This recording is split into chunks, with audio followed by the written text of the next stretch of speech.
Assalamualaikum warahmatullahi wabarakatuh. Hamidalillah wa mushollan ala rasulillahi sallallahu alaihi wasallam. Bapak Ibu sekalian, alhamdulillah kita hari ini telah memasuki hari yang kelima.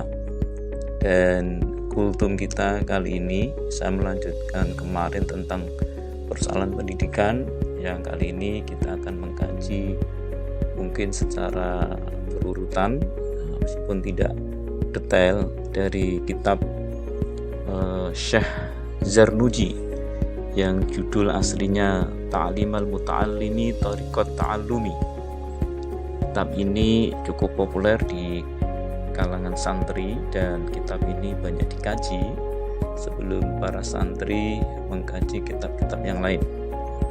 Yang menarik, pendekatan yang dilakukan oleh Syekh Zarnuji adalah pendekatan etika yang sangat dijunjung tinggi. Dari keseluruhan topik atau pasal, ada 13 pasal, itu semuanya intinya terkait dengan etika. Jadi menarik karena nanti kita akan baca mengapa beliau stressing kitab ini soal etika, ya itu nanti bisa terjawab dari mukadimah kitab ini. Jadi banyak hal yang mendapatkan perhatian beliau melalui topik tentang bagaimana murid harus menghormati guru, bagaimana berteman dalam belajar, bagaimana menghargai ilmu, dan bagaimana menghargai referensi atau literatur, sikap dan watak setelah mendapatkan ilmu dan lain sebagainya. Untuk mempersingkat agar kita tahu arah setting atau latar belakang kitab ini, kita coba nukil mukadimah kitab ini. Falamma ru'aitu katsiran min talabil ilmi fi zamanina yajiduna ilal ilmi wa la yasiluna aw min manafihi was samaratihi wahyal amalu bihi wa nasru yuhramuna. Falamma ru'aitu katsiran min talabil ilmi, setelah saya amati banyak pencari ilmu fi zamanina, pada generasi saya, pada saat kitab ini ditulis. Jadi Syekh Zarnuji ini memang saya belum menemukan angka pasti tahun kelahirannya, karena itu hanya ada rentang waktu. Diperkirakan beliau itu hidup pada akhir abad ke-13 dan awal abad ke-13, akhir abad 12 Masehi dan awal abad 13, itu di penghujung akhir kekhalifahan Abbasiyah.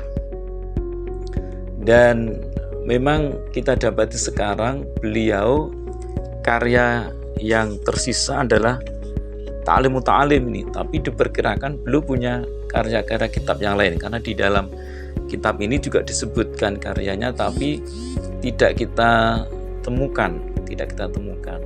Diperkirakan karya-karya beliau yang lain termasuk yang dimusnahkan oleh Panglima Hulagukan dari Cina, dari Mongol, yang waktu itu menyerang Khilafah Abbasiyah dengan sangat sadisnya, karena bangsa Tartar, bangsa Mongol ini bangsa yang tidak menghargai ilmu. Kitab-kitab yang cukup berbobot itu dihanyutkan ke sungai, dirusak, sehingga kita tidak mendapati karya beliau yang lain. Tetapi banyak yang memperkirakan, jadi kitab-kitab yang lain termasuk yang dimusnahkan. Ini yang banyak kita ketahui dalam sejarah, ya, bagaimana literatur yang berbobot itu dimusnahkan, meskipun pada masa berikutnya banyak ditulis ulang para ulama. Tapi kita mendapati pembukaan mukadimah kitab ini menarik. Jadi beliau menyaksikan pada masa akhir Abbasiyah itu banyak orang berilmu, banyak orang pintar. Tetapi di sini dikatakan yajiduna ilal ilmi, kita dapati mereka itu mendapatkan ilmu, tetapi walasiluna au min manafi'i wasamaroti, tetapi mereka tidak mencapai atau mendapatkan manfaat dan buah dari ilmu. Jadi kasarannya no pinter tapi tidak berguna. Jadi kalau bahasa sering kita dengar, ilmu ini gak barokah, tidak memberi manfaat, tidak mendapatkan buah dari ilmu. Banyak orang pintar tapi tidak peduli, tidak memberi kemanfaatan bagi yang lain dan lain sebagainya. Dan barangkali kalau kita baca itu menjadi lengkap lah kalau kita selama belajar sejarah. Sepertinya kok begitu mudahnya ya Panglima Perang Hulagukan itu menaklukkan Abbasiyah. Salah satu triggernya, pemicunya adalah banyak sekali orang berilmu tapi ilmu ini kurang migunani. Nah, itu sehingga beliau mencoba menelaah itu, dan lalu beliau koreksi tentang ada kesalahan dalam belajar. Nanti kita akan perhatikan. Jadi berikutnya beliau katakan wahyal amalu bihi wa nashru yuhramuna. Padahal manfaat dan buah daripada seorang pencari ilmu adalah pengamalan dan penyebarannya. Jadi berarti banyak orang berilmu tapi tidak iso ngecake ilmu nih, dan hanya pinter buat dirinya sendiri ya. 5 annahum akhtau tara'iqahu wa taraku syara'itahu. Nah, ini beliau langsung menukik ini. Kenapa kok bisa begitu? Hal ini disebabkan kesalahan akhtau tara'iqahu dalam menempuh jalan. Jadi kesalahan dalam menempuh jalan untuk mendapatkan ilmu, wa taraku syara'itahu, dan mengabaikan syarat-syarat menuntut ilmu. Bahkan dia menggunakan ungkapan yang sangat tegas ini. Wa kullu man akhtau thoriq dola. Jadi siapa saja yang salah jalan maka dia akan sesat. Tentunya dimaksud sesat ini sesat dalam pengertian syariah, bukan sesat dalam pengertian akidah lalu murtad, tidak. Artinya dia orang belajar hanya ingin pintar gitu loh. Padahal ilmu itu semua dari Allah.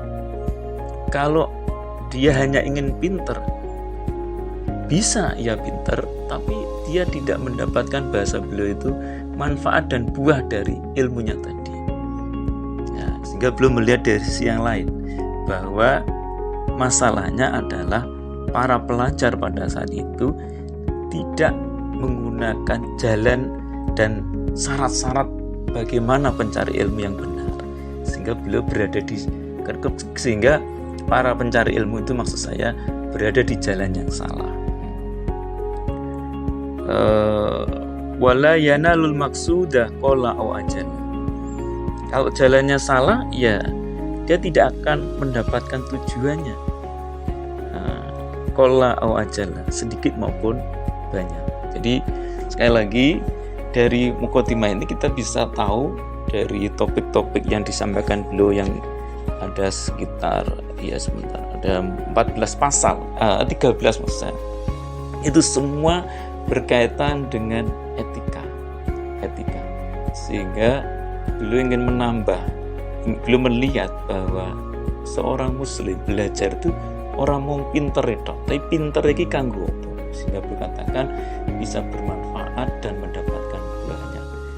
Baik, demikian Bapak sekalian, mudah-mudahan hari-hari berikutnya kita akan kaji, meskipun tidak latar semua, poin-poin di masing-masing pasal, sehingga kita bisa menambah referensi untuk melihat problem-problem pendidikan yang kita alami di sekolah ya. Aku qouli hadza wastaghfiru innallaha ghafurur rahim. Assalamualaikum warahmatullahi wabarakatuh.